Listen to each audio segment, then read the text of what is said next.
Γεια σας φίλοι μου. Για όσους δεν με ξέρουν, δεν με γνωρίζουν, ονομάζομαι Κώστας Συριανός. Η αφορμή που κάνω αυτό το βίντεο είναι γιατί με ρωτάτε πάρα πολύ από εσάς για το σκάφος, για την εταιρεία. Εταιρεία θα έλεγα σε πολύ αρχική μορφή. Καταρχήν θέλω να σας ευχαριστώ πάρα πολύ για το χρόνο που αφιερώνετε για να δείτε τα βίντεο, να αφήσετε τα σχόλιά σας, γιατί ξέρω ότι ο χρόνος είναι πολύτιμος πλέον. Πραγματικά σας ευχαριστώ πάρα πολύ. Αυτό το ταξίδι ξεκίνησε, γιατί ταξίδι θα το πω εγώ, για μένα είναι ένα ταξίδι όλο αυτό. Ξεκίνησε όταν αποφάσισα να κατασκευάσω, ξεκίνησα να κατασκευάζω ένα σκάφος δικό μου για προσωπική χρήση. Εκεί με τον καιρό κατάλαβα πόσο πολύ μου αρέσει και αγαπώ αυτό που κάνω. Δεν μπορώ να το περιγράψω αυτό το πράγμα, το να κομμάτι να κατασκευάζεις όλο αυτό και στο τέλος να βλέπεις ένα σκάφος, να το έχεις ολοκληρώσει και να λες εγώ το έκανα αυτό. Αυτό το συναίσθημα δεν περιγράφεται. Και εκεί αποφάσισα να κάνω το χόμπι μου επάγγελμα. Νομίζω είναι το ιδανικότερο σενάριο που μπορεί να φανταστεί κανείς. Η χειροποίητη κατασκευή σκαφών στην Αμερική, Αυστραλία, βέβαια εκεί όλα γίνονται πάρα πολύ εύκολα σε σύγκριση με εδώ. Εκεί μπορεί να κάνεις τα πάντα σε αυτές τις χώρες.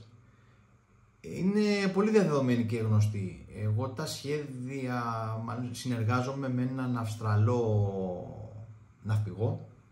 Αυτό είναι τα σχέδια. Εγώ τα κατασκευάζω.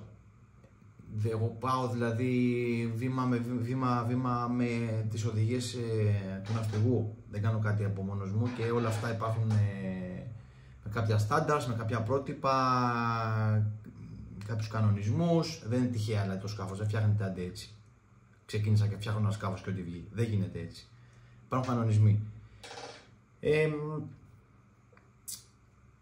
Και παρά το γεγονός ότι είναι κάτι καινούριο όλο αυτό εδώ στην Ελλάδα, η ανταπόκρισή σας είναι πολύ ενθαρρυντική για μένα. Είμαι πολύ αισιόδοξος για το μέλλον, γιατί γενικά είμαι και σαν άνθρωπος αισιόδοξος και πιστεύω ότι θα πάει πολύ καλά όλο αυτό. Τώρα να πω ότι θα είμαι καλός εχόντων των πραγμάτων στην έκθεση την Bottom Fishing τον Μάρτη. Εκεί θα φέρω ένα σκάφος από τα 3 που έχουν κατασκευαστεί για ευνόητους λόγους. Θα φέρω το μικρό, το 5 μέτρο, μια μικρής κατηγορίας. Αυτό είναι περίπου 5 χρονών το σκάφος. Είναι σε πολύ καλή κατάσταση και είναι ένα αρχικό πρωτότυπο. Νομίζω δεν χρειάζεται να πω πολλά ακόμα, δεν θέλω να σας κουράσω. Αλήθεια ανυπομονώ να έρθει εκείνη η ώρα της έκθεσης που θα βρεθούμε όλοι εκεί, γιατί δεν σας κρύβω ότι και η έκθεση είναι ένα όνειρο για μένα που θα πραγματοποιήσω, το να βρεθώ με ένα δικό μου περίπτωση στην έκθεση.